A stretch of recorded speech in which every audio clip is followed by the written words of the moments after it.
Hello everyone, welcome to our channel. आज हम लोग यूपी असिस्टेंट टीचर की प्रिपरेशन में यूपी टेट का प्रीवियस पेपर 2013 एंड 15 का सॉल्व करेंगे। ठीक है, और ये हमारा यूपी टेट का प्रीवियस पेपर में लास्ट पेपर है, जो कि पेपर 2 6 to 8 है। और इसके बाद हम मास्टर वीडियो अपना अपलोड करेंगे पेपर 2 का। पेपर 1 का हम लोग मास्टर वीडियो पहले ही अपलोड कर चुके हैं। इसके अलावा यूपी टेट का साइंस और ईवीएस का मास्टर वीडियो भी देख सकते हैं।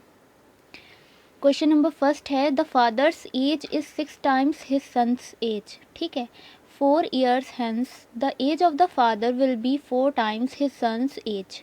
The present age in years of the son and father are. देखिए, ये कह रहे हैं कि फादर की जो एज है वो 6 गुनी है, 6 टाइम्स है पुत्र की एज की। ठीक है, तो हमारी फर्स्ट इक्वेशन बन जाती है f = 6s। ठीक है, अगर ये इक्वेशन बनाने में कभी भी कंफ्यूजन हो तो इसको ये सोचिएगा कि फादर तो बड़े होंगे और कौन छोटा होगा, सन छोटा होगा। यानी कि हम मल्टीप्लाई किस में करेंगे, इक्वल करने के लिए सन में करेंगे। वैसे बहुत छोटी सी बात है, कंफ्यूज तो नहीं होना चाहिए। उसके बाद ये कह रहा है कि 4 साल के बाद पिता की जो आयु है वो पुत्र की आयु की 4 गुनी हो जाएगी। ठीक है, 4 year hence, हेंस का मतलब क्या आता है, इसके बाद। ठीक है, 4 + f, तो हमने क्या किया, फादर में +4 कर दिया और सन में +4 कर दिया। उसके बाद जब हमें इतने गुना या जितने भी टाइम्स करना होता है, याद रखिएगा जिसमें भी लगाना होता है तो उसमें पूरा ब्रैकेट लगाने के बाद करते हैं। गलती यहाँ पे हो जाती है, जितने भी साल पहले की बात की गई हो या बाद की बात की गई हो उतना पहले हम फादर और सन दोनों में कर लेंगे। इसमें +4 कर लिया, इसमें +4 कर लिया। उसके बाद जितने टाइम करना है उसको हम पहले ब्रैकेट में कर देंगे और फिर करेंगे कि पुत्र की आयु 4 गुनी है। ठीक है, 4 टाइम्स है फादर की एज की, तो ये 4 टाइम्स हो जाएगी सन की। अब हमें प्रेजेंट एज बतानी है फादर और सन की। सिंपल सा है, f = 6s है। हमने यहाँ पर क्या किया, इक्वेशन सॉल्व करने के लिए यहाँ पर f की जगह हमने 6s रख दिया, तो हमें सन की यहाँ पर एज पता चल जाएगी। इधर आ गया और इसको इधर ले गया, तो 2s = 12 और s हमारा आ गया 6, यानी कि सन की एज है 6 years और फादर की कितनी हुई, जब ये 6 है तो ये 6 6 36। ठीक है, फादर की एज 36 है। हमारा option number 3 is right. Next question है, देखिए इसमें 5 क्वेश्चन जो थे वो पेडागोजी के थे, तो वो तो असिस्टेंट टीचर की प्रिपरेशन में उसका काम नहीं है क्योंकि वो सिलेबस में नहीं है, तो हमने उसको स्किप कर दिए हैं। तो आज 25 क्वेश्चन है। उसके बाद सेकंड क्वेश्चन है, a dice is thrown once, the probability of getting a prime number is. देखिए, एक पासा है, उसको एक बार फेंका जाता है तो उसमें अभाज्य संख्या आने की प्रायिकता क्या है। देखिए, प्रोबेबिलिटी से क्वेश्चन आते हैं, उनको अच्छे से देख लेगा, और स्टैटिस्टिक्स से भी क्वेश्चन आते हैं। क्योंकि आज लास्ट प्रीवियस पेपर का वीडियो, इसलिए हम थोड़ा सा बताएंगे। देखिए, एलसीएम एचसीएफ जो टॉपिक ज़्यादा पूछे जाते हैं, एलसीएम एचसीएफ है, प्रोबेबिलिटी है, स्टैट्स तो भर कर है, बहुत ज़्यादा क्वेश्चन स्टैट्स के इंपॉर्टेंट हैं। उसके अलावा कुछ रेशियो के इम्पॉर्टेंट हैं, रेशियो के जो शेयरिंग वाले होते हैं वो। ये करेंगे कि हम एक वीडियो इस पर बनाएंगे कि कौन कौन से टॉपिक्स अब हमें लास्ट टाइम पे पढ़ना है। ठीक है, मैथ्स में, ईवीएस और साइंस तीनों में बताएंगे, एसएसटी में भी। ठीक है, और इसके अलावा जो भी मैथ्स के हमें क्वेश्चन इंपॉर्टेंट लगेंगे वो हम सारे भी अपलोड करते जाएंगे। तो इसको देखते हैं। देखिए, अब सबसे पहले तो हमें पता है कि जो पासा डाइस होता है उसमें कितने फेसेस होते हैं, 6 फेसेस होते हैं। ठीक है, 6 होते हैं, यानी कि 1 2 3 4 5 6। अब ये नंबर ऑफ पॉसिबल जो आउटकम्स होंगे एक डाइस में वो 6 होंगे। Total number of possible outcomes कितने होंगे, वो 6 हो जाएंगे, क्योंकि कितने फेसेस हैं, 6 फेसेस हैं। उसके बाद अगर हम प्राइम नंबर्स की बात करें तो इनमें से प्राइम नंबर कौन है। देखिए, बहुत से लोग गलती करते हैं, और हमने नेट पे भी देखा काफ़ी लोगों ने गलत, जो गूगल पे इमेजेस वाला पार्ट होता है उसमें काफ़ी गलत दे रखा है सॉल्यूशन, कि यहाँ पर 1 को भी प्राइम नंबर ले रखा है, जबकि स्मॉलेस्ट, कितनी बार ये क्वेश्चन पूछा गया है कि स्मॉलेस्ट प्राइम नंबर क्या कौन सा होता है, वो होता है 2। हम 1 पे आ ही नहीं सकते। ठीक है, तो 1 को ध्यान ही मत दिएगा, प्राइम नंबर की जब भी बात हो तो 2 से स्टार्ट होता है। अब देखिए, 2 है, 3 है और 5 है, 4 इवन है और 6 क्या है, 6 भी इवन है। 1 क्या है, ऑड नंबर है, याद रखिएगा 1 ऑड नंबर है। और इवन 2 4 6 है, और प्राइम कौन है, 2 3 5। एक ये भी क्वेश्चन था कि क्या इवन एग्जिस्ट करता है number as a prime number. Yes, बिल्कुल करता है। कौन सा, 2 प्राइम नंबर भी है और इवन नंबर भी है। अब 2 प्राइम नंबर क्यों है, प्राइम नंबर वो नंबर होते हैं जो किसी से भी डिवाइड नहीं होते हैं, तो ऑब्वियसली 2 किसी से डिवाइड नहीं होता, खुद से सिर्फ होता है। तो 2, 3, 5 हमारे 3 प्राइम नंबर्स आ गए। अब देखिए टोटल नंबर पॉसिबिलिटीज़ जो हैं वो 6 हैं, उनमें से प्राइम नंबर्स कितने हैं, सिर्फ 3 हैं, 2, 3, 5। यानी कि अगर हम डाइस फेंकते हैं तो या तो 2 आएगा या 3 आएगा या 5। तो पॉसिबिलिटीज़ कितनी है, 3 की पॉसिबिलिटीज़ है।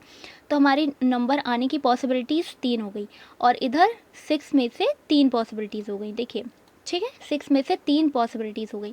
तो प्रोबेबिलिटी क्या हो जाएगी, जितना टोटल नंबर होता है वो डिनोमिनेटर में रहेगा, और जितनी पॉसिबिलिटीज़ बन रही हैं वो हमारा ऊपर आ जाता है। यानी कि प्राइम नंबर की पॉसिबिलिटीज़ कितनी बन रही, 3 बन रही, 3/6, यानी कि आंसर हो जाता है 1/2, ऑप्शन नंबर 3। तो प्रोबेबिलिटी को थोड़ा अच्छे से देख लीजिएगा, इसके कॉम्बिनेशन वाले भी क्वेश्चन पूछे गए हैं। अब नेक्स्ट है, if a set A contains 5 elements then the number of subsets of A where none of the subset is empty set. देखिए डिविजिबिलिटी के क्वेश्चन अच्छे हैं काफ़ी, नंबर सिस्टम वाले, और ये जो सेट थ्योरी है इससे भी क्वेश्चन पूछे जाते हैं, तो इसको भी एक बार अच्छे से देख लीजिएगा। द नंबर ऑफ, अब देखिए हिंदी में अगर पढ़े तो एक समुच्चय ए है, उसमें 5 अवयव हैं, तब समुच्चय ए के उप समुच्चयों की संख्या जहाँ कोई भी उप समुच्चय रिक्त समुच्चय नहीं हो, रिक्त समुच्चय नहीं हो, यानी कि नल जो एम्प्टी सेट होता है, फाई जिसे कहते हैं, जहाँ पे कुछ भी नहीं होता है उस सेट को क्या कहते हैं, फाई सेट कहते हैं। नल सेट कभी भी एकदम ब्लैंक नहीं होता है। सेट जहाँ पर, सेट थ्योरी में जहाँ पे कुछ भी नहीं होगा वहाँ पे नल सेट होगा, ठीक है, नल होगा वहाँ पे। तो देखिए the number of subset of a set with n elements, ये फॉर्मूला होता है 2 की पावर n, ठीक है। Number of subset of a set, एक सेट में जो जो नंबर है, ठीक है, सबसेट के नंबर वो 2 की पावर n, ये फॉर्मूला होता है। यहाँ पर n क्या है, n एलिमेंट्स है, नंबर ऑफ एलिमेंट्स। अब यहाँ पर क्या गिवन है, 5 एलिमेंट्स हैं, यानी कि n की वैल्यू गिवन है 5 है, ठीक है। तो यहाँ पर 2 की पावर 5 निकाल लेंगे, क्या होता है 32 होता है। बट इसमें इंक्लूडेड देखिए क्या होता है, इसमें एक एम्प्टी सेट इंक्लूड होता है, ठीक है, क्योंकि जहाँ पे कुछ नहीं होता है वहाँ पे भी तो कुछ होता है जिसका नाम है नल सेट। यानी कि इसके साथ एक एम्प्टी सेट है, मौजूद है, 5 है, लेकिन ये कह रहे हैं कि हमें वो बताना है जहाँ पर ये ना हो, none of the subset is empty set. तो यानी कि इस एक, ये एक सेट होगा, इसको हम क्या कर देंगे, -1 कर देंगे, तो हमारा आ जाएगा 31, ठीक है। तो हमारा एम्प्टी सेट निकालने के बाद कितना बन रहा है, 31, ऑप्शन नंबर 4। अब देखिए नेक्स्ट क्वेश्चन है, if x-2 is a factor of x³ + ax² + bx + 16 and b is equal to 4a then respective values of a and b respectively. देखिए ये एक पॉलिनोमियल दिया गया है क्यूब का, और इसमें x-2 इसका एक फैक्टर बताया गया है, और ये कंडीशन दी गई है b और a में रिलेशन, और पूछा है a b की वैल्यूज़। तो देखिए कैसे करते हैं।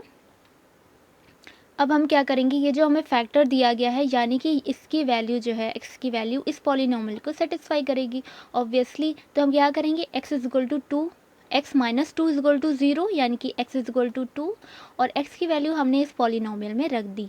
तो ध्यान से रखिएगा क्योंकि a और b में भी कन्फ्यूज़न हो जाता है, सिर्फ x की जगह रखना है, 2 का क्यूब प्लस a डॉट 2 का square plus b dot 2 plus 16। अब इसको सॉल्व करेंगे तो ये एक इक्वेशन हमें मिली, इसको हमने थोड़ा सा और सिंप्लीफाई किया, तो 4a plus 2b plus 24 equal to 0 मिली। अब हम देख रहे हैं 2 यहाँ पे कॉमन ले सकते हैं, 2a प्लस b प्लस 12, ये हमें फाइनली मिल गई।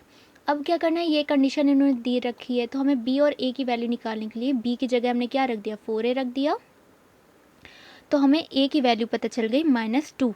अब जब a की वैल्यू पता चल गई तो हमने यहाँ पे पुट कर दी, और -2 जब यहाँ रखेंगे तो क्या आ जाएगा, प्रोडक्ट -8, यानी कि a b की value -2 -8, option number 3। Next question है, in the given figure if L parallel M then the value of x. देखिए इसमें ज्योमेट्री के काफ़ी अच्छे क्वेश्चंस हैं, काफ़ी सारे हैं और इम्पॉर्टेंट हैं, और ज्योमेट्री अपने में इम्पॉर्टेंट है। कौन सारे क्वेश्चंस, देखिए जो सर्किल की जितनी भी थ्योरम्स होती है ना, ये इतना एंगल हो तो ये सर्कमफेरेंस वाला एंगल, तो ये वाली जो होती है ये काफ़ी इंपॉर्टेंट होती है। तो ये सब इसमें क्वेश्चन अभी आगे देखने को मिलेंगे। इस पेपर को लास्ट तक देखिएगा, काफ़ी इंपॉर्टेंट है, और ये लास्ट सेट है हमारा मैथ्स के प्रीवियस पेपर में।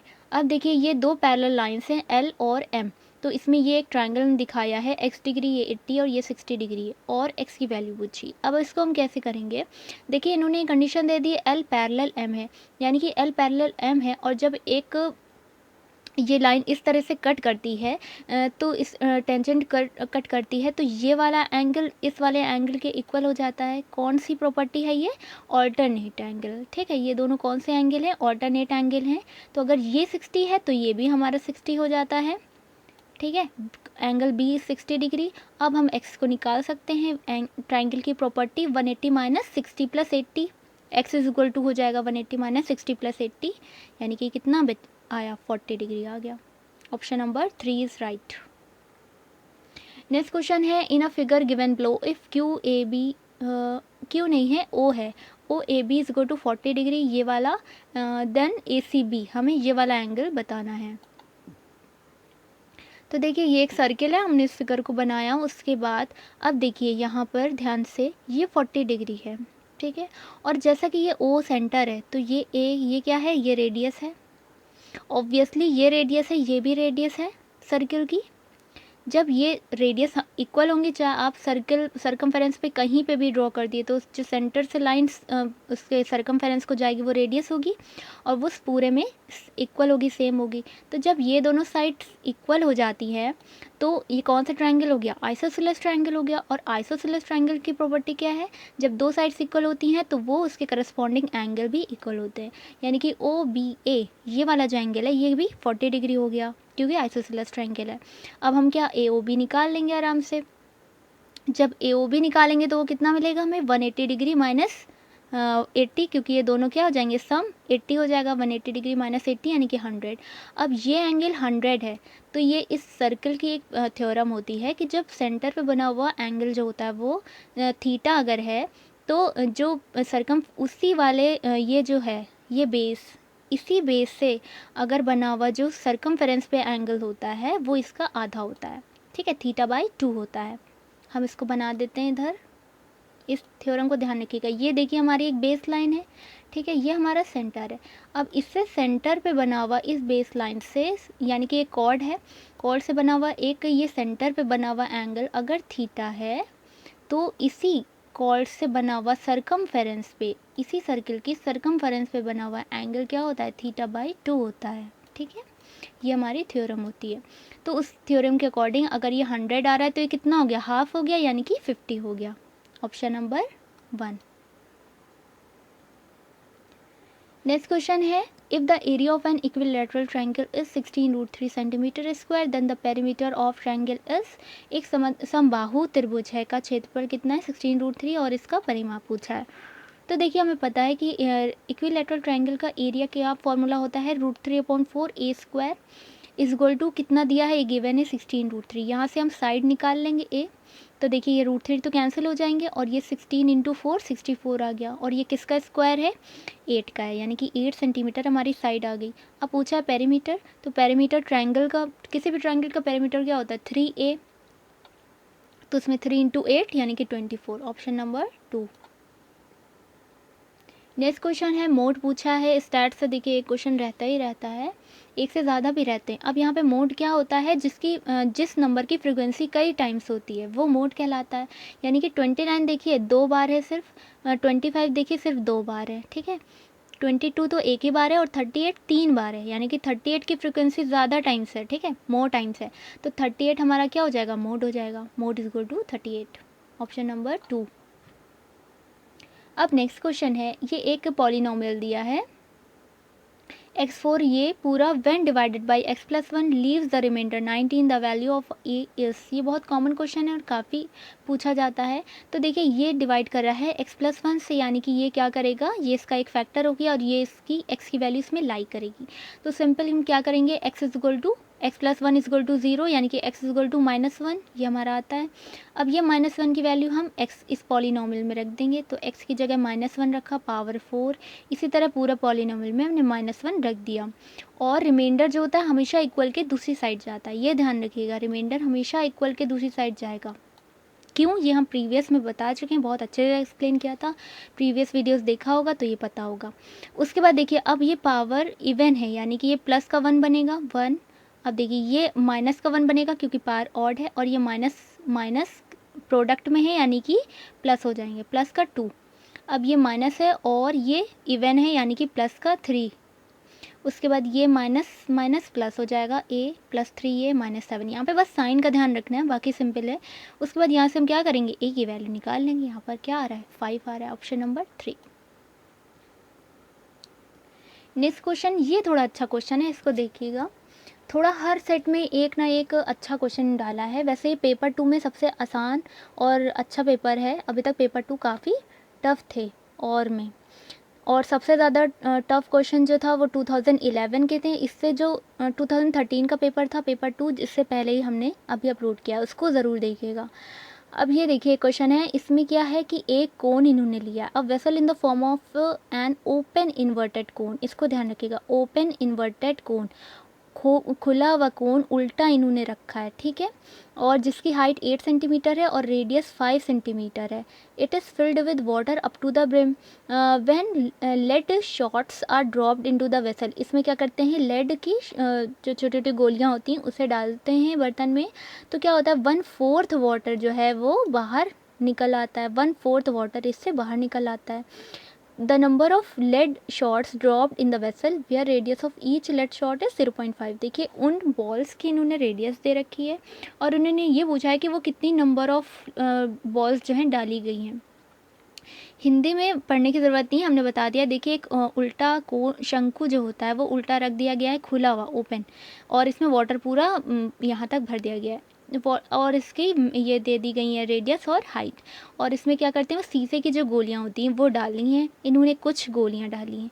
तो जब कुछ गोलियां डाली हैं तो 1/4 वाटर जो है वो बाहर आ गया है, बह आया है बाहर, और उसकी रेडियस इन्होंने बताई कि गोली की रेडियस कितनी है, 0.5 सेंटीमीटर है। ये पूछा है कि कितनी गोलियाँ डाली गई हैं, नंबर्स पूछा है। तो देखिए नंबर निकालने के लिए हम क्या करते हैं, थोड़ा सा देखिए यहाँ पर कॉन्सेप्ट क्या है कि जब हमने गोलियाँ डाली तो पानी बाहर आया, यानी कि जो वॉल्यूम की बात हो रही है, वॉल्यूम, जितना वॉल्यूम गोलियों का अंदर हमने डाला उतना वाटर वॉल्यूम का बाहर आया, यानी कि दोनों का वॉल्यूम इक्वल है। बस यहीं पर हमारा ये क्वेश्चन आ जाता है। देखिए नंबर्स ऑफ यहाँ पर लेड शॉट्स निकल आएंगी इनटू वॉल्यूम ऑफ कितना वॉल्यूम था इनका, volume of lead shots equal to volume of water flows out, जितना पानी बाहर आया है उसका वॉल्यूम, ठीक है, और वो कितना आया है, टोटल का 1/4 आया है। अब देखिए यहाँ पे नंबर्स हमने लिखा, और ये लेड शॉट्स का ये क्योंकि गोल है इनका शेप, तो गोल का क्या होता है, स्फीयर का 4π3πr³ होता है फॉर्मूला, हमने यहाँ पर रख दिया, इक्वल टू, अब टोटल वॉल्यूम का 1/4 बाहर आया, यानी कि 1/4 इंटू टोटल वॉल्यूम कितना होगा, 1/3πr²h, ठीक है, क्योंकि हमें उतना तो वॉल्यूम पता नहीं कि कितना वॉल्यूम बाहर आया है, तो हम टोटल का 1/4 कर देंगे, 1/4 इंटू टोटल वॉल्यूम यानी कि 1/3πr²h। अब यहाँ पर हमने क्या किया, आर की वैल्यू रख दी, बाकी तो सब कांस्टेंट है, तो ये इसकी क्या है 0.5 सेंटीमीटर है, और उसके बाद इधर 1/4 इंटू 1/3 यहाँ पर आर कितना है 5 है और एच कितना है 8, यानी कि 5² 8।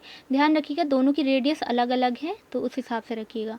उसके बाद देखिए यहाँ पर सब कुछ ये कैंसिल आउट हो रहा है, इधर ये तो डेसिमल हट के नीचे 10⁻³ हो जाएगी, ये इधर 5 के 2 आ रहे हैं और इधर ये 2 से कैंसिल हो जाएंगे, ठीक है, और इधर ये 3 नीचे कैंसिल हो जाएगा और ये पाई कैंसिल हो जाएगा, फिर ये 4 टू द 8 चला जाएगा और ये 2 टू द 4 हो जाएगा। तो ये ऊपर क्या बचेगा, यहाँ पर numbers of lead shots and 2 into 5 upon 10 ये 1000 बचेगा, ठीक है, 1000। उसके बाद 5 से इसको कैंसिल करेंगे, कितना 1/100 आएगा, और जब इसको उधर ले जाएंगे तो यहाँ पर तो 1 है, जब इधर ले जाएंगे तो ये कितना मिलेगा, हमें 100 मिलेगा, यानी कि 100 बॉल्स इसने डाली तब इतना वाटर इसे बाहर आया। नेक्स्ट क्वेश्चन है 4 ट्रैफिक लाइट्स हैं, इसमें देखिए एलसीएम निकालते हैं, 30 सेकेंड, 45 सेकेंड, 60 सेकेंड, 120 सेकेंड, और रेड सिग्नल देती हैं, ठीक है, एक साथ टाइम पे कब वो आगे एक साथ सिग्नल देंगी। तो इसमें हम क्या करते हैं, सिंपल से एलसीएम निकाल लेते हैं, 30 45 सबका एलसीएम निकाला, 3 2 टाइम्स आ रहा है, 5 1 टाइम, और 2 जो है हमारा 3 टाइम्स आ रहा है, तो हमने इसका एलसीएम निकाला तो हमें 360 सेकेंड्स मिल रहे हैं, ऑप्शन नंबर 4। नेक्स्ट क्वेश्चन है the abscissa of the ordinate -2 -5 is, देखिए इसको एब्सिसा को हिंदी में भुज कहते हैं, और एब्सिसा की बात करें तो देखिए जो एक्स होती है एक्स एक्सिस उसे एब्सिसा कहते हैं, और जो वाई निकालते हैं उसे ऑर्डिनेट कहते हैं। तो पूछ लेते हैं किसी भी पॉइंट देकर, तो अगर हम इसको ड्रॉ करते हैं तो इधर हमें एक्स एक्सिस में ये एक्स कॉमा वाई होते हैं, पॉइंट एक्स कॉमा वाई होते हैं, यानी कि एक्स हमें -2 -1 -2, और ये वाई एक्सिस है हमारा -1 -2 -3 -4 -5। यहाँ पर हमें लिख देना चाहिए एक्स है ये एक्सिस, ये वाई एक्सिस है वर्टिकल, ठीक है। तो ये 5 तक है y, इसलिए हमने -5 तक ले लिया। अब जो ये कोऑर्डिनेट जो -2 -5 पॉइंट लेंगे, ये x का -2 और ये इधर 5 आएगा y का, और ये हमें पॉइंट मिल जाएगा। अब इसमें एब्सिसा पूछा है, यानी कि भुज पूछा है, तो ये कितना हो जाएगा, इससे x एक्सिस पे हॉरिजॉन्टल चलते हैं, ऐसे चलते हैं, तो ये कितना मिलेगा हमें, ये 1 यूनिट यहाँ पे भी और यहाँ पे 2 यूनिट, यानी कि ये कितना हो गया, 2 यूनिट हो गया। तो इसका राइट आंसर क्या है हमारा, -2। ठीक है, अगर ऑर्डिनेट पूछते तो -5 हो जाता। नेक्स्ट क्वेश्चन है, if the number 23583 AB is completely divisible by 80 then the value of a minus b। देखिए इस टाइप के क्वेश्चन जो होते हैं ये थोड़ा से दिमाग ला के थोड़ा सा सोचना पड़ता है कॉमन सेंस से। देखिए इसको यहाँ पर सिंपली तो आप पहले डिवाइड करते आएंगे, क्योंकि यहाँ पर ए बी दिया है, ऐसे जनरली क्या है अभी तक क्वेश्चन में सिर्फ एक दे रहे थे, अब यहाँ पे 2 दिए, तो थोड़ा सा हमें यहाँ पे दिमाग लगाना पड़ेगा। अब देखिए हमने पहले इसको डिवाइड करना शुरू किया, 8 2 दा जाएगा, ठीक है, 3 दा 24 हो जाएगा, ज़्यादा हो जाएगा। तो इस तरह से यहाँ तक देखिए 7 तक हमने देखा कि ये 63 आ गया, 8 7 दा नहीं 8 4 दा भी हम देखते हैं, 8 4 दा 32, और यहाँ पर जब इसको हमने माइनस किया तो ये 3 और ये 6 आया। अब हम क्या यहाँ पर लिखेंगे, ए लिखेंगे इसको, ठीक है, ए लिखा हमने। अब हम देखिए 63 के अकॉर्डिंग हम कितना जाएंगे, 8 7 दा 56 जाएंगे, क्योंकि इसके आगे ज़्यादा हो जाएगा, तो हम 56 और ये 0 है यानी कि 560 हम पूरा लिखेंगे। अब इसको हम कैसे माइनस करें, तो कर सकते हैं हम 3 को कर सकते हैं, तो हम इसके लिए इधर से कैरी लेंगे, यानी कि 13 बनेगा, 13 में से 6 7 गया, ठीक है। और जब ये 7 जाएगा हम फ़ौरन चेक करेंगे कि 8 की टेबल में हमें 7 कहाँ पे मिल रहा है, 72 में मिल रहा है, 8 9 दा 72, तो यानी कि पूरा पूरा ये कब जाएगा, जब यहाँ पर 2 हो। तो अब हम क्या करेंगे, ए को हमने ए की जगह मान लिया कि यहाँ पर 2 है, तो हमने यहाँ पर 2 लिख दिया। अब 6 32 बन गया, अब हमने इसको 8 7 दा 56 करके देखा, तो यहाँ पे हमें 2 बच रहा है और यहाँ पे 7 आ रहा है। फिर क्या हम ये लिखेंगे, फिर हम बी लिखेंगे, बी लिखा, फिर अब देखिए यहाँ पर कितना जाएगा, फिर 8 9 दा जाएगा, ठीक है। अब ये पूरा पूरा क्योंकि ये कह रहा है कम्प्लीटली डिविजिबल है, यानी कि 720 बनना चाहिए, ठीक है, क्योंकि यहाँ पर क्या है 0 है, तो हम किससे 9 से मल्टीप्लाई करेंगे तभी हमें ये 720 मिलेगा पूरा पूरा। तो इसलिए 7 के साथ हमें सिर्फ 72 मिलता है, 8 9 दा 72, फिर 8 मिल जाएगा। इससे पहले 6 में चलेंगे तो 7 के साथ हमें सिर्फ एक ही नंबर चाहिए और यहाँ पे हमें 0 होना चाहिए, तभी ये पूरा पूरा जाएगा। तो हम यहाँ पर b की वैल्यू यानी कि क्या हो गई, 0 हो गई, b की वैल्यू 0 होगी तभी ये पूरा पूरा जाएगा। तो इस तरह से हमें सोचना है। तो a की वैल्यू क्या थी, यहाँ पर रखनी पड़ी 2, और फिर b की वैल्यू क्या रखनी पड़ी, 0, यानी कि हमारा अब पूछा है कि वैल्यू बताइए a माइनस बी, तो 2 माइनस 0 कितना आया, 2 आया, ऑप्शन नंबर 1। इसको जब आप यहाँ पे डिवाइड करके देखेंगे ना तो समझ जाएंगे कि यहाँ इस स्टेप पे हमें अब क्या करना है। नेक्स्ट क्वेश्चन है, O is the centre of a circle in following figure OCB। देखिए OCB एंगल ये वाला पूछा है, इसको देखिए कैसे करेंगे। ये अभी हमने एक थ्योरम बताई थी, अब देखिए यहाँ पर दूसरा एंगल BOC ये कैसे निकालेंगे, 360 माइनस 200 कैसे कर दिया। देखिए ये एंगल दिया है 100, और अभी हमने बताया था कि जब भी सेंटर का एंगल जो होता है उसका हाफ होता है उसी, ये सेम कॉर्ड है, ठीक है, सेम कॉर्ड है, इससे सरकमफेरेंस पे 100 बना है, ठीक है, और इसका दुगना होता है सेंटर वाला एंगल, तो वो क्या होगा, ये वाला होगा 200, ठीक है। तो ये एंगल कितना हुआ, 200 एंगल हुआ। अब हम अगर ये पता कर लें तो हमारी ये एंगल हम पहुंच जाएंगे, क्यों, क्योंकि ये दोनों क्या हैं, ये रेडियस हैं, तो दोनों एंगल क्या होंगे, इक्वल होंगे। अब देखिए ये 200 है, यानी कि 360 माइनस 200 अगर हम करेंगे तो ये एंगल हमें पता चल गया 160, ठीक है, ये एंगल कितना है 160। अब देखिए ये OB और OC इक्वल हैं, आइसोसेलेस ट्रायंगल है क्योंकि रेडियस हैं ये दोनों। अब क्योंकि ये साइड इक्वल है इसलिए एंगल भी इक्वल होगा, तो ये कितना होगा 180 माइनस 160। अब हम क्या कर देंगे, ये पूरा एंगल कितना है 160 है, तो हम क्या करेंगे 180 माइनस 160 यानी कि 20 डिग्री आया। अब ये 20 डिग्री में ये दोनों एंगल हैं, ठीक है, 20 डिग्री में दोनों एंगल हैं और इक्वल एंगल हैं, तो कितना होगा 10 10 होंगे दोनों, यानी कि OCB क्या हो गया, ये वाला एंगल 10 डिग्री हो गया, ऑप्शन नंबर 1। बस देखिए एक हमें रेडियस का ध्यान रखना है, ये कि ये आइसोसेलेस ट्रायंगल है, दोनों एंगल इक्वल होंगे, और दूसरा ये थ्योरम का ध्यान रखना है। नेक्स्ट क्वेश्चन है, एलसीएम एचसीएफ का है 2 नंबर्स, इसमें पी और क्यू हैं, स्मॉल पी क्यू, और इसका एलसीएम कैपिटल पी और एचसीएफ इस कैपिटल क्यू है। तो इनमें से और ये कंडीशन दी है capital P minus small P is equal to small Q minus capital Q. तो इनमें से कौन सी कंडीशन सही है? अब देखिए, एक तो ये कंडीशन हो गई, और दूसरी एलसीएम एचसीएफ की जो इन्होंने बात की है, तो उससे हमें पता है कि ये फॉर्मूला होता है LCM into HCF is equal to जो नंबर्स होते हैं उनका प्रोडक्ट, यानी कि ए क्रॉस बी। अब यहाँ पे नंबर्स क्या हैं? स्मॉल पी और स्मॉल क्यू। तो दूसरी इक्वेशन क्या हो गई? एलसीएम इंटू एचसीएफ यानी कि capital P into capital Q is equal to small P into small Q. ये दो कंडीशन हमें पता चल गई। अब देखिए, इसमें हम क्या करते हैं, फर्स्ट स्टेप पे बस ध्यान रखिएगा तो चीज़ें आसान हो जाएंगी। अब हम ये देख रहे हैं कि ऑप्शन में देखिए कैपिटल पी कैपिटल क्यू एक साइड है और स्मॉल पी स्मॉल क्यू एक साइड है, यानी कि फर्स्ट स्टेप में हमें क्या करना है, कैपिटल पी कैपिटल क्यू को एक साइड लेना है और स्मॉल को एक साइड लेना है। तो हमने क्या किया, वन इक्वेशन से पी इसको इधर ले आए प्लस क्यू, और इधर इसको ले गए तो प्लस का पी और प्लस का क्यू, ये स्मॉल वाला हो गया। अब क्या करना है, दोनों तरफ, अब हम यहाँ पे देख रहे हैं कुछ स्क्वायर टाइप का मिला है, दोनों तरफ हमने क्या किया, स्क्वायर कर दिया। तो ये हो गया P square plus Q square 2p Q, ये भी हो गया स्मॉल वाला। अब देखिए ये प्रॉपर्टीज कौन सी सेकंड इक्वेशन यूज़ होगी, पी क्यू की जगह हम पी क्यू लिख सकते हैं स्मॉल वाला, तो हमने यहाँ पर स्मॉल पी क्यू लिखा। ये करने से क्या हुआ कि दोनों साइड 2p क्यू वाला चीज़ कैंसिल हो गई। तो हमें क्या मिल रहा है, capital P square plus Q square और इधर small P square Q square, यानी कि ऑप्शन नंबर 1 हमारा सही है। ठीक है, बस फर्स्ट स्टेप पे इस पर ध्यान रखिएगा, फिर इजी हो जाएगा। अगर ये फर्स्ट स्टेप ये सेपरेट नहीं किया, यानी कि कैपिटल एक तरफ और स्मॉल एक तरफ नहीं लिया, तो इस इक्वेशंस में फंस जाएंगे, काफ़ी फिर लेंदी हो जाएगा क्वेश्चन। नेक्स्ट क्वेश्चन देखिए, vertices of quadrilateral ABCD are on circumference of a circle if AB is diameter of circle and ADC is 130 then BAC is. देखिए ये एक कह रहे हैं, इसमें इन्होंने फिगर नहीं दे रखा है, ये हमने फिगर खुद से बनाया है। देखिए एक सर्कल है, इसमें सबसे पहले हमने देखा कि AB डायमीटर लिया है, तो हमने क्या किया, इस तरह से बना लिया, एक सेंटर बनाया और AB एक डायमीटर बना दिया, यानी कि क्वाड्रिलेटरल है, यानी कि CD यहाँ पर सर्कमफेरेंस पे कहीं होंगे, वो भी सीक्वेंस में होंगे। तो हमने एक CD इस तरह से बना लिया। अब ये कह रहे हैं कि ADC 130 है, यानी कि ये वाला एंगल ADC 130 ले लिया, और BAC बताना है हमें, ये वाला एंगल बताना है। अब देखिए ये वाला एंगल बताना है, तो अगर हम इस ट्रायंगल की अगर हम बात करें ABC की, एक प्रॉपर्टी होती है ये कि हाफ, ये जो सर्किल होता है इससे जब एंगल हम बनाते हैं, यहाँ पर सर्कमफेरेंस पे जो एंगल होता है वो 90 डिग्री बनता है। तो ये वाला एंगल क्या हो गया, 90 डिग्री। क्यों? क्योंकि ये पूरा एक डायमीटर है, इससे जो एंगल सर्कमफेरेंस पे बनता है वो कौन सा बनता है, 90 डिग्री बना होता है। तो ये हमें एंगल पता लग गया, ये एंगल हमें पता करना है। तो अब हम क्या करेंगे, CBA। अब हम यहाँ पर एक क्वाड्रिलेटरल की प्रॉपर्टी लगाएंगे कि जो आमने सामने के एंगल होते हैं उनका सम 180 होता है।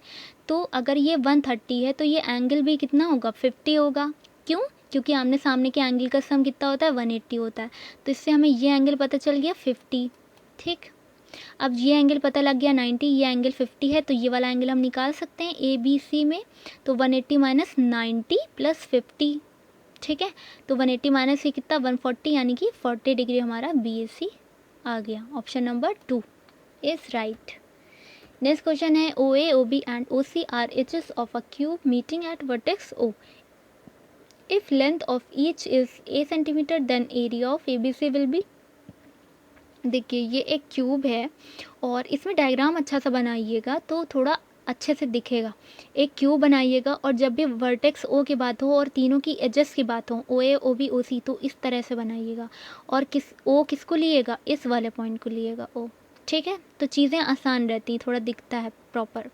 इसको O लिया और ये क्या है, OA OB उधर वर्टिकल और इधर OC, ये 3 एक्सेस आ गई हमारी, X एक्सेस Y एक्सेस कोई भी आप ले सकते हैं और ये Z एक्सेस, ठीक है। तीनों हो गई हमारी ABC। Edges of a cube meeting at vertex O, Hindi में देख लेते हैं, घन के एक ही शीर्ष पर O मिलने वाली कोरे हैं, ठीक है। एक ही शीर्ष इसका है, एक ही वर्टेक्स है मिलने वाली। इफ लेंथ ऑफ ईच, इन सब की जो लेंथ है वो A है, यानी कि OA भी A है और OB भी A है और OC भी A है। क्यों? क्योंकि ये क्यूब है, ठीक है। क्यूब की सारी एजेस क्या होती हैं, इक्वल होती हैं। तो ABC का क्षेत्रफल हमें एरिया बताना है ABC का, तो हमने इस डायग्राम को थोड़ा सा अलग से लिख दिया, ठीक है। हमने ये वाली चीज़ बनाई पूरा और ये एक ट्रायंगल बना दिया। ये कितना है, ये B है, ये C है और ये A है। अब हम देख रहे हैं कि ये वाली लाइन ए है, हमने बना ली ए, ये भी ए है और ये भी ए है, ये ओ है पॉइंट। और अब देखिए हमें पता है कोई भी स्क्वायर जो होता है, ठीक है, स्क्वायर की भी सारी एजेस जो होती हैं वो सेम होती हैं, चाहे इधर की लें चाहे इधर की लें, ठीक है। और ये भी क्यूब है। अब देखिए तो इसका ये डायगोनल क्या होता है, अगर ये साइड ए है तो ये डायगोनल की वैल्यू क्या होती है, a√2 होती है, ठीक है। ये पाइथागोरस थ्योरम से निकलती है, ठीक है। तो अब क्या हो गया, यानी कि ये वाली एडजस्ट, ये वाला कितना है, a√2 है, ये वाला भी a√2 है और ये वाला भी a√2 है, यानी कि ए भी कितना है, a√2। क्यों, क्योंकि ये a है ये a है, ये एक स्क्वायर ही तो है, स्क्वायर जब स्क्वायर है क्योंकि a दोनों इक्वल है वैल्यू, तो ये a√2, ये a√2 हुआ और ये a√2 हुआ, यानी कि ये इन तीनों ट्रायंगल की जो साइड्स हैं वो a√2 हो गई। जब तीनों साइड्स इक्वल हैं तो कौन सा ट्रायंगल हो गया, इक्विलैटरल ट्रायंगल हो गया। और एरिया की अगर हमें बात करनी है तो एरिया क्या होता है, फॉर्मूला √3/4 साइड का स्क्वायर, यानी कि √3/4 साइड कितनी है, a√2 है, यानी कि a√2 का स्क्वायर। यहाँ पर क्या हुआ, √2 में कन्वर्ट हो जाएगा और 2 से 4 कैंसिल आउट होके 2 आ जाएगा नीचे, और यहाँ पर a² हो जाएगा, √3/2 a², ऑप्शन नंबर 3, ठीक है। तो इसका फिगर अच्छे से बनाइएगा, वर्टिसेस अच्छे से लिएगा और जो भी चीज़ें दी गई हैं उसको अच्छे से ड्रॉ करिएगा, तो ये इजीली दिख जाएगा कि ये कौन सा बन रहा है, इक्विलेटरल ट्रायंगल बन रहा है। नेक्स्ट क्वेश्चन है, 2 cylinders have equal volumes, their heights are in ratio 1:3, the ratio of their radii will be. 2 cylinder हैं, उन्होंने कहा है कि वॉल्यूम जो है दोनों का इक्वल है, इसी से हमारा आना है। तो हमने क्या कर दिया, V1 V2 दोनों का लिख लिया, फॉर्मूला πr² होता है सिलेंडर का, फॉर्मूला देखिए पता होना चाहिए तो इजीली हो जाएगा। πr² R1H1 और इधर R2H2 कर लिया। अब इसमें R1 R2 निकालना है हमें, और H1:H2 की वैल्यू 1:3 दे रखी है। देखिए पाई तो कैंसिल हो जाएगा दोनों साइड, क्या बचेगा, R1 का स्क्वायर अपॉन R2 का स्क्वायर, ठीक है। इसको हम इधर ले जाएंगे और H2 इधर है और H1 को हम इधर नीचे ले जाएंगे, तो H2/H1 तो कितना हो जाएगा, 3/1 रेशियो दिया है, और स्क्वायर हटेगा तो इधर √3 आ जाएगा। अब हम देख रहे हैं √3/1 कहीं ऑप्शन में नहीं है, तो हमने √3 से ऊपर नीचे मल्टीप्लाई कर दिया, क्या आया, 3 आ गया और नीचे √3 आ गया, यानी कि R1:R2 कितना आ गया ratio, 3:√3, option number 4। Next question है, area of 2 similar triangles are 4 and 9 centimetre square respectively, the ratio of their corresponding sides, ठीक है। ये दो हमारे क्या हैं, ट्रायंगल हैं, सिमिलर ट्रायंगल हैं, ऑब्वियसली एक बड़ा होगा एक छोटा हो गया, क्यों, क्योंकि एक 9 सेंटीमीटर स्क्वायर एरिया का है, एक 4 सेंटीमीटर स्क्वायर एरिया का है। तो जब भी दो ट्रायंगल सिमिलर ट्रायंगल होते हैं, यानी कि समरूप त्रिभुज होते हैं, तो उनकी ये प्रॉपर्टी होती है कि जो उनका एरिया का रेशियो होता है वो उनकी साइड के रेशियो के स्क्वायर हो के इक्वल होता है, ठीक है, उनकी साइड के रेशियो के स्क्वायर का इक्वल होता है, ठीक है। S1/S2 जो कि साइड को रिप्रेजेंट कर रहा है का होल स्क्वायर, ये क्या होता है, एरिया का रेशियो A1/A2, और यही पूछा है, साइड का रेशियो पूछा है, तो हमने ये फॉर्मूला लिखा और इसका लिख दिया 9:4, कोई भी आप 4 कोई भी 9 ले सकते हैं, वो उसके अकॉर्डिंग यहाँ पर S1:S2 हो जाता है। तो देखिए 4/9 कर लिया, और इसको जब हम ये स्क्वायर हटाएंगे तो इधर क्या आ जाएगा, रूट लग जाएगा, यानी कि 2/3, S1:S2 = 2:3, ऑप्शन नंबर 4, ठीक है। कोई भी नहीं ले सकते हैं, ये ध्यान रखिएगा, क्यों, क्योंकि इसमें रिस्पेक्टिवली बोला है, यानी कि 4 पहले है और 9 पहले, क्योंकि ये ऑप्शन फिर ये वाला चेंज हो जाएगा तो इसमें गलत हो जाएगा। 4 पहले है तो 1 यही लेंगे और 2 नंबर पे 9 लेंगे, यानी कि A1 हमने 4 सही लिया है और A2 9 लेंगे, इसको ध्यान रखिएगा, उसी के अकॉर्डिंग S1:S2 बनेगा, वरना ये देखिए अब चेंज हो जाएगा आंसर, ठीक है। तो हमारा राइट आंसर है 4। नेक्स्ट क्वेश्चन है, if ABC are any 3 non zero real numbers the A/2, इस टाइप का एक क्वेश्चन आ चुका है। इसमें देखिए क्या करते हैं, जो भी ये वैल्यू होती है, ये जो होती है, हम इसी को इसमें बना लेते हैं। हमें 2A चाहिए तो हम क्या करेंगे, 2 से ऊपर नीचे मल्टीप्लाई कर दिया, क्या मिला, 2A/4 हो गया। फिर हमें 3 चाहिए, 3 का B, तो हमने 3 से ऊपर नीचे मल्टीप्लाई कर दिया, ऊपर नीचे करना पड़ेगा क्योंकि हम अलग से ऐड कर रहे हैं ना, तो 3 ऊपर जब मल्टीप्लाई किया 3B और इसमें किया तो 9 बन गया। अब हमें 5C चाहिए, यानी कि 5 से ऊपर नीचे मल्टीप्लाई कर दिया 5, और ये कितना बना, 420 बन गया। अब देखिए ऊपर का ये सेम पूरा मिल गया ना, अब हमें मैथमेटिकल ऑपरेशन लगा देने, यानी कि माइनस और प्लस। अब हमने क्या लिखा, 2A - 3B + 5C, वही नीचे हमने किया 4 - 9 + 20, ठीक है, पहले माइनस है तो माइनस, प्लस है तो प्लस, = हमने पूरा ये लिख लिया, ठीक है। अब हमने क्या किया, एकदम मैच करा लिया और हमें देख रहे हैं कि ए की वैल्यू क्या हो जाएगी 4 - 9 + 20 यानी कि -5 + 20 यानी कि 15। ए की वैल्यू क्या हो गई 15 हो गई। नेक्स्ट क्वेश्चन है, अ पर्सन हैव सम 1 रुपी 50 पैसे एंड देखिए इस टाइप का क्वेश्चन इंपॉर्टेंट है, आते हैं और ये अभी तक प्रीवियस पेपर में फर्स्ट टाइम क्वेश्चन आया है, इसलिए इसको अच्छे से एक्सप्लेन करेंगे। देखिए अ पर्सन हैव सम 1 रुपी 50 पैसे 25 पैसे कॉइन्स हैं, तो उसके पास टोटल जो रुपए हो रहे हैं वो 210 हो रहे हैं और रेशियो क्या है उसका 5:6:8। ठीक, फिर उनका रेशियो क्या है 5:6:8। The number of 1 rupee coins, इसने पूछा है कि 1 रुपी जो कॉइन है ये कितने हैं, इसके पास कितने नंबर हैं इसके। अब देखिए हिंदी में अगर देख लेते हैं एक बार, किसी व्यक्ति के पास कुछ हैं, ठीक है, नंबर नहीं बता हमें, उनमें से 1 रुपये का नंबर बताना है कि कितने 1 रुपये हैं। तो कुछ 1 रुपये हैं, कुछ 50 पैसे हैं, कुछ 25 पैसे हैं, टोटल मिला के उन सब का जो प्राइस है वो कितना है 210 है और उनका रेशियो क्या है 5:6:8 है। तो ये पूछा कि 1 रुपये के कितने सिक्के हैं उसके पास। तो देखिए हम क्या करेंगे, सबसे पहले यूनिट एक कर लेंगे, सेम कर लेंगे। उसके लिए हम क्या करेंगे, 1 रुपी है, हाफ, इसको क्या किया पैसे में कन्वर्ट करेंगे तो कितना बनेगा 50 पैसे है ना, तो रुपए में करेंगे तो क्या हाफ रुपीज़ हो जाएगा, हाफ रुपीज़। और इधर 25 पैसे हैं, तो जब इसको कन्वर्ट करेंगे तो 1/4 होता है 100 का। क्यों, क्योंकि एक रुपया इजगुल टू क्या होता है, 1 रुपया इजगुल टू 100 पैसे होता है। ठीक है, अब यहाँ पे 50 की अगर बात है यानी कि इसका आधा किया गया है तो इसका क्या हो जाएगा हाफ हो जाएगा, हाफ रुपीज़ जो यहाँ पे लिखा है। अब यहाँ पे अगर 25 करें, इसका भी आधा करें तो ये कितना हो जाएगा 1/4 हो जाएगा। ठीक है, ये चीज़ समझ में आ गई होगी। तो देखिए वही हमने कर लिया, सबको एक यूनिट में यानी कि रुपीज़ में कर लिया। क्यों, क्योंकि टोटल भी हमें रुपीज़ में दिया है, अगर ये पैसे में दिया होता तो हम इसको भी सबको पैसे में कन्वर्ट कर ले। अब देखिए हम रेशियो को इससे मल्टीप्लाई करा देते हैं, 5:6:8, क्योंकि ये क्या है इन तीनों का रेशियो है। अब जब रेशियो से मल्टीप्लाई करते हैं तो हमें रेशियो में पता चल जाता है कि कितने number of coins ratio wise हैं। ठीक है, अभी हमें ये नहीं पता कितने नंबर ऑफ कॉइन्स हैं कौन कौन से, हमें रेशियो पता लगेगा कि कौन सा कितने नंबर ऑफ कॉइन्स का रेशियो है। ठीक है, अब हमने जब मल्टीप्लाई कराया तो 5 आया, इसको मल्टीप्लाई कराएंगे तो ये कैसे बनेगा 1 × 2 × 6 यानी कि 3 बन जाएगा। इसी तरह ये 4 × 8 2 बन जाएगा। तो ये रेशियो में किसका मिला, नंबर ऑफ कॉइन्स का। ये 1 रुपये का मिला है, हाफ का मिला, ये 1/4 का मिला।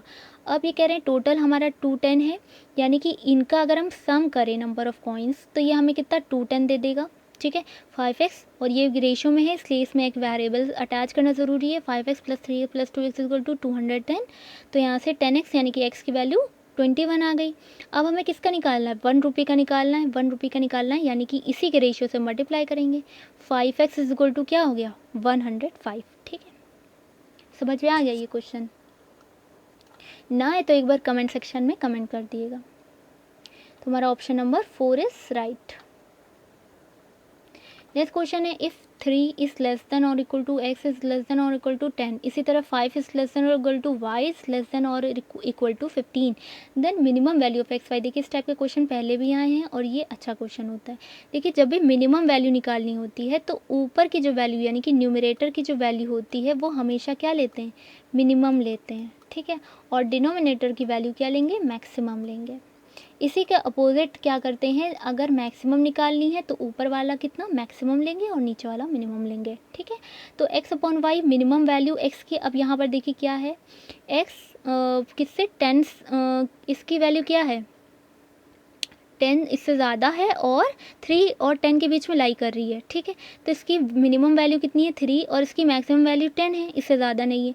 तो मिनिमम वैल्यू यहाँ पर बात करिए तो यानी कि क्या हो जाएगी 3 लेंगे और y की मैक्सिमम क्या है 15 है वैल्यू, तो 3/15 यानी कि 1/5, ऑप्शन नंबर 3। नेक्स्ट क्वेश्चन है, इफ़ a की पावर x = b, b की power y = c and c की power z = a, then the non zero value of x y z is. देखिए इस टाइप के क्वेश्चन क्या होते हैं, सबसे पहले हम इसको पार हटाते हैं, तो a = b की पार 1/x लिख सकते हैं हम, जब भी इक्वल के दूसरी तरफ पार जाती है तो 1/, में चली जाती है। अगर सिंपल है तो 1/, में चली जाएगी, अगर 1/, में है तो एकदम सिंपल चली जाएगी। ठीक, इस तरह से होती है।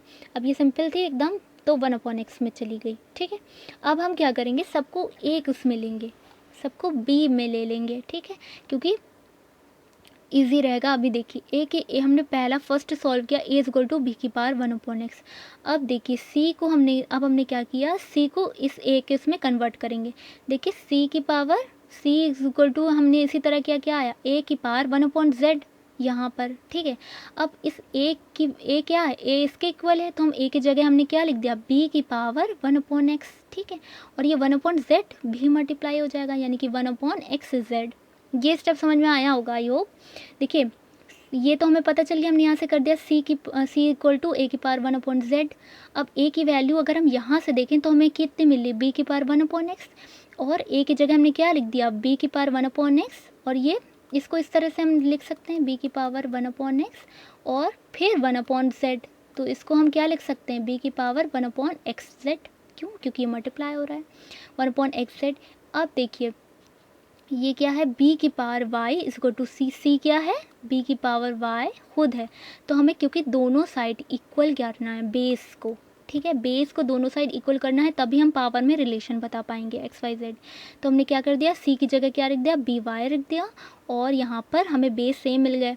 अब हम निकाल सकते हैं कि जब बेस सेम है यानी कि y इक्वल टू क्या है, 1/xz, यानी कि इसको इधर ले गए तो x y z is equal to 1। यही पूछा था हमसे, एक्स वाई जेड की वैल्यू। Option number 1 is right. बस ये ध्यान रखना होता है कि हमें अपने आंसर तक पहुंचने के लिए हमें बेस को इक्वल करना है, किसी भी तरह दोनों तरफ बेस को इक्वल करना है, उसके लिए हम ये सब करते हैं। नेक्स्ट क्वेश्चन है 1/x plus 1/y, x Y और 1/x² प्लस 1/y²। देखिए जब भी इस टाइप का क्वेश्चन होता है हम हमेशा कहते हैं कौन सा फॉर्मूला लगेगा। देखिए अगर 3 टर्म्स होंगे तो a प्लस बी प्लस सी का होल स्क्वायर लगेगा, अगर 2 टर्म्स होंगे तो a प्लस बी का होल स्क्वायर लगेगा। अब यहाँ पे 2 टर्म्स हैं और क्या कंडीशन होती है, देखिए इसमें एक कंडीशन ऐसी होगी, a प्लस बी दिया होगा, एक कंडीशन हो गया कहीं ना कहीं a² प्लस b² की बात की गई होगी, और एक कंडीशन ऐसी होगी जिसमें a प्रोडक्ट b की बात की गई होगी। इसी टाइप से कुछ दिख रहा है, एक प्लस का टर्म है जिसकी पावर 1 है, दूसरा स्क्वायर का टर्म की बात की गई है प्लस वाली, और थर्ड क्या है, प्रोडक्ट की एक्स वाई की बात की गई है, यानी कि ये वाली कंडीशन फुलफिल हो रही है। सीधा सा हमने क्या किया, फॉर्मूला लिखा 1/x प्लस, और ये जो दी गई होगा 1 + x + y यानी कि a + b वाली कंडीशन, इसका होल स्क्वायर कर देंगे हम सबसे पहले। तो इसका होल स्क्वायर किया तो कितना आया, a² यानी कि 1/x² plus 1/y² plus 2ab यानी कि 2/xy आ गया। अब हमें यहाँ पर क्या क्या पता है, देखिए इसकी वैल्यू हमें पता है u है यानी कि u का स्क्वायर, और ये वाली वैल्यू हमें निकालनी है 1/x² प्लस 1/y², हमने एज इट इज़ लिख ली। उसके बाद 2/xy की वैल्यू दी गई। अब यहाँ पर देखिएगा थोड़ा सा कंफ्यूज मत होइएगा, X Y is equal to दिया गया है, 1/xy नहीं दिया गया है। तो हम यहाँ पर हमें क्या मिल रहा है 1/xy, तो इसको हम अगर निकालें तो ये 1/xy कितना आ जाएगा, 1/xy कितना आ जाएगा, v आ जाएगा, ठीक है। यहाँ पर हमने क्या लिख दिया 2 × v, 2v। अब हमें ये वैल्यू निकालनी है तो इसको हम इधर ले गए, यानी कि u² - 2v हमारा राइट आंसर हो जाता है, ऑप्शन नंबर 3। नेक्स्ट क्वेश्चन है द वैल्यू, ये लास्ट क्वेश्चन है, the value of x if 5x√32x/x + 3 is equal to 50। Algebra का सबसे अच्छा क्वेश्चन इस सेट में ये है, इसको देखते हैं। देखिए इसको कैसे करना है, हमने देखा है कि इस √32 ये पूरा स्क्वायर रूट तो किसी का होता नहीं। अब हम क्या करेंगे, हम देखेंगे 2 की वैल्यू में हमें पता है 2 की पावर 5 जो होता है वो 32 होता है, ठीक है। 2 की पावर 5 हम इसको लिख सकते हैं, और इस रूट का मतलब है कि 1/2 यानी कि हम क्या लिख सकते हैं 2 की पावर 5/2, ठीक है। अब हमने क्या किया 5x 2 की पावर 5/2 प्रोडक्ट यानी कि multiply x/x + 3 is equal to 50 आना चाहिए। अब हम क्या देखेंगे, यहाँ पर ये कुछ ऐसा बने कि ये कैंसिल हो जाए, तो यहाँ पर x की वैल्यू हम क्या रखें, देखिए अगर हम 2 को हमें हटाना है तो यहाँ पर 2 होना चाहिए, यानी कि x की वैल्यू 2 होना चाहिए। अब हम देख रहे हैं हमें और चीज़ें कंडीशन सेटिस्फाई कर रही है या नहीं, तो x की वैल्यू अगर यहाँ पे 2 तो यहाँ पे भी रखेंगे, यानी कि 2 + 3 5 बनेगा। अब ऑब्वियसली देखिए 5/2 हमारी पार है, और इधर x की वैल्यू रखने पर ये ऊपर 2 आ रहा है और नीचे क्या बन रहा है 5 बन रहा है, जो कि आराम से, क्योंकि बीच में प्रोडक्ट है, आराम से कैंसिल आउट हो जाएगा, यानी कि 2 की पावर 1 बचेगा। तो ये 2 की पावर 1 आएगी, और यहाँ पे भी x की वैल्यू 2 रखेंगे, तो ये 5 × 5 = 25, और 25 × 2 कितना 50, यानी कि दोनों तरफ हमें LHS इक्वल टू RHS मिल गए, यानी कि हमारी x की वैल्यू 2 बिल्कुल सही थी। तो देखिए इस तरह से सोचना यहाँ पर पड़ेगा। आप लाइन से यहाँ पर ऑप्शन रख के देखेंगे तो आपको इजीली समझ में आ जाएगा, वरना आप यहीं पर दिमाग लगाइए कि 5/2 हटना चाहिए, क्योंकि ये प्रॉब्लम कर रहा है। 5/2 हटना चाहिए, तो इसके हटने के लिए क्या, यहाँ पर 2 होना ज़रूरी है, x की वैल्यू यानी कि 2 होनी चाहिए। और हमने बाद में रख के देखा तो हमें LHS इक्वल टू RHS मिल रहा है, यानी कि ऑप्शन नंबर 3 इज़ राइट। तो ये हमारा लास्ट क्वेश्चन हो गया 25 क्वेश्चन। इसके अलावा देखिए हमने इंपॉर्टेंट टॉपिक से भी कुछ बनाए हैं वीडियोस, उनको ज़रूर देख लीजिएगा, जिनसे काफ़ी ज़्यादा पूछा जाता है टीचिंग एग्जाम में। मास्टर वीडियो हमने science, CVS paper, maths paper 1 सबके अपलोड कर दिए। अब हम मैथ्स पेपर 2 का भी अपलोड कर देंगे। Thank you so much.